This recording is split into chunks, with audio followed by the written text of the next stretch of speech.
Welcome back to our channel, you guys. Today is Tuesday and it is literally a beautiful day. But we are currently losing our absolute minds over what we need to talk about today, so let's just get right into it. Oh my god, I'm screaming. I literally cannot even deal right now. Okay, but listen. You know how we have been watching this whole insane peer shooting storyline play out for literally weeks and weeks and weeks? My jaw dropped. I was eating dinner and literally choked on my pasta when I realized what was actually happening on screen today. I had to pause and text my friend immediately because I was like, are you serious right now? We all knew Rocco Falconeri shooting Ross Cullum was going to come back and bite everyone in the absolute worst way possible. But the way it is happening is so completely unhinged. I'm dead. I actually cannot breathe. I am so emotionally invested in these people. Like, they are my actual real life friends, and I am sitting here watching them make the most disastrous choices of their entire lives. It is wild. It is literally wild. Oh wait, before that happened actually, let me back up because I keep remembering things out of order and my brain is just going a million miles an hour. Rocco, sweet, stupid, traumatized little Rocco, decided it would be a brilliant idea to go visit the terrifying WSB director Ross Cullum in his hospital room. Why would he do that, honestly? Why? He brought him an extra pillow. A pillow. Like, Cullum is just some sweet old grandpa who needs lumbar support and not a literal monster who stabbed Marco Rios to death in cold blood. At this point, I'm yelling at my screen. Get out of there, Rocco. What are you doing? He is literally handing himself over to the villain on a silver platter. I mean, I get that the kid is feeling guilty. He has this massive secret weighing on him. His hand is infected. Lulu is taking him to the ER. His whole life is a mess right now. But visiting your victim, that is serial killer behavior 101. You do not return to the scene of the crime or the victim. Okay, where was I, right? So Cullum is laying there in his hospital bed, recovering from literally being shot in the back. He takes his pillow from Rocco, and I'm sitting there thinking, okay, maybe Rocco got away with it. Maybe he played it cool. Maybe Cullum is too heavily medicated to notice anything. But no, Cullum is literally a highly trained WSB agent. He's basically a bloodhound. He smells the pillow, and what does it smell like? Gunpowder. Honestly, the audacity of Rocco to wear the exact same jacket he wore on the pier the night he shot a man. And then let the pillow rub against that exact same jacket before giving it to his victim, I swear. These kids need to get it together. Not okay. It is so not okay. Who doesn't wash their murder jacket? Which is insane, by the way. Cullum is just laying there. His brain is working overtime. He smells the gunpowder and you can literally see the wheels turning in his evil little head. He's picturing the night on the pier. He's remembering the shadowy figure in the dark. And he realizes the height. The height of the shooter was way, way too short to be Jason Morgan. Jason is a whole grown man, a literal mob enforcer, a giant wall of muscle. And the person who shot Cullum was the size of a middle schooler. Cullum connects the dots right there in the hospital bed. He realizes it was Rocco. My jaw dropped to the floor. I was literally shaking. The way Cullum's eyes lit up when he figured it out, it was pure evil.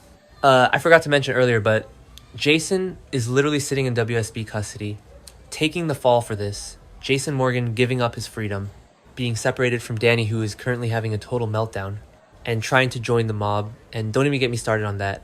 Danny literally stole Charlotte's car and caused a massive fiery crash on Route 91. Because he's so upset about his dad, Jason, is doing all of this to protect Rocco. Jason gave up everything so this kid wouldn't have his life ruined. And Rocco just undoes it all with a decorative bed accessory. Honestly, I am so mad at him right now. Like, they are real people ruining their real lives. I want to ground Rocco myself. Wait, did I already say that? Whatever, anyway, Britt Westbourne already knows. Rocco literally just broke down and confessed to Britt that he was the shooter, leaving her completely reeling. Britt is already dealing with so much drama. Like Cassius Faison being a fake Nathan and Jen Sidwell, threatening her life over that cold fusion prototype.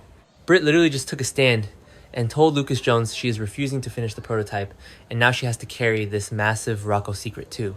Britt is probably pacing the hole in the floor right now trying to figure out how to protect this kid from Cullum, because she knows Cullum is a psycho who controls her Huntington's medication.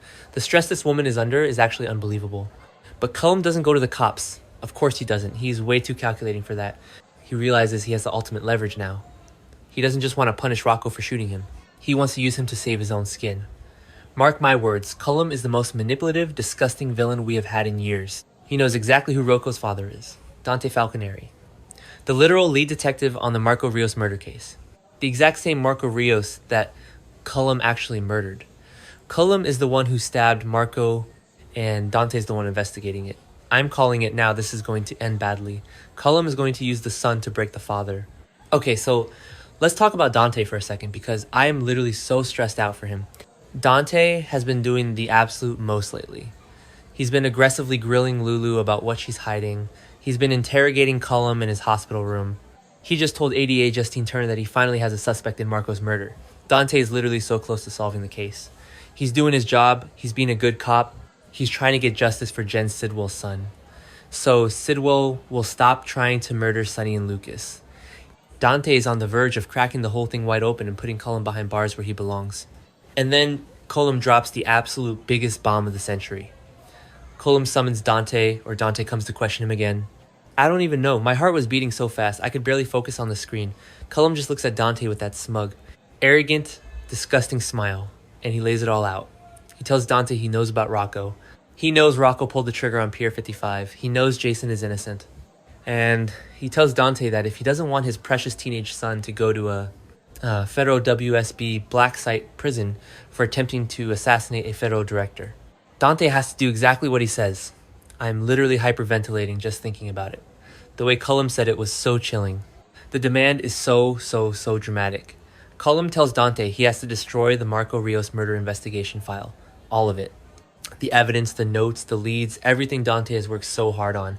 Dante has to completely tank his own case, compromise his entire career, break the law, and let a cold-blooded killer walk free, or else Rocco's life is over. The audacity, I was literally screaming at my television, don't do it, Dant. But also you have to save Rocco. How is Dante supposed to choose between his sworn duty as a police officer and his own child? It's a literal nightmare scenario. Dante's face. Oh my god, you guys. Dante's face. You could actually see his soul leave his body. He went so pale, I thought he was going to pass out right there in the hospital room. He has been pushing so hard to find out what Lulu is hiding, what Rocco is hiding, why Rocco was acting so quiet at the baseball field the other day. Dante thought he knew why Rocco was upset, but he had no idea it was this bad. To find out your kid shot a man, and that man is now blackmailing you to cover up a totally different murder. Dante looks like he's going to throw up. Honestly, I felt like throwing up too. It was so intense. And think about Lulu. Lulu's over here dealing with Rocco's infected hand, taking him to the ER. Dating Cassius, who is actually a psycho imposter. And she has no idea that her son's fate is currently resting in the hands of a corrupt WSB director and her ex-husband's ability to commit a major felony. She needs to get it together, I swear. If Ethan Lovett finds out about this, since he just got back to town and is already super protective of Lulu and hanging out with Christina and Sonny, Ethan might just go to the hospital and finish Cullum off himself. Actually, I would love to see that. Ethan taking out Cullum would be iconic. But seriously, Dante is the most straight-laced, by-the-book cop in Port Charles. He literally arrested his own father. Sonny Corinthos, back in the day, he believes in the law, he believes in justice. But this is his son. This is Rocco. Dante cannot let Rocco go to prison. He just can't. But if he destroys the Marco Rios file, Jen Sidwell is going to keep thinking Sonny or Lucas killed. Marco Sidwell is already having a complete meltdown. He got Ezra Boyle to frame Laura for murder. He's threatening Britt. He's totally unhinged. If Dante kills the investigation, Sidwell's rampage will never end, and more people are going to die. I am so stressed out. I'm literally pacing around my living room typing this right now. If Dante destroys the file, Justine Turner is going to know something is wrong. She's the ADA. She's not stupid. She knows Dante had a suspect. And what about Jocelyn? Jocelyn is already digging into Cullum. She visited his ICU room. She's asking Cassius about Caesar Faison. She's snooping around Carly and Valentine. If Dante backs off the case, Jocelyn is going to keep digging on her own, and Cullum is going to remember her and wipe her off the map. Dante is literally the only one who can legally take Cullum down, and now he's completely neutralized. I'm done. I'm so done with the show right now. I honestly don't know what Dante's going to do. Will he tell Sonny? Will he tell Mac? Will he go to Jason in WSB custody and beg for help? Jason would probably tell Dante to do whatever it takes to protect Rocco, because that's just who Jason is. But Dante's conscience is going to eat him alive. I am calling it now. Dante is going to pretend to destroy the file but secretly keep a backup, or he's going to try to take Cullum out off the books. Mark my words. This blackmail plot is going to be the most iconic, stressful, insane storyline of the entire year, and I'm absolutely here for it, even if it gives me a literal ulcer. Okay, I need to go lay down and process my feelings, because this is just too much drama for one Tuesday.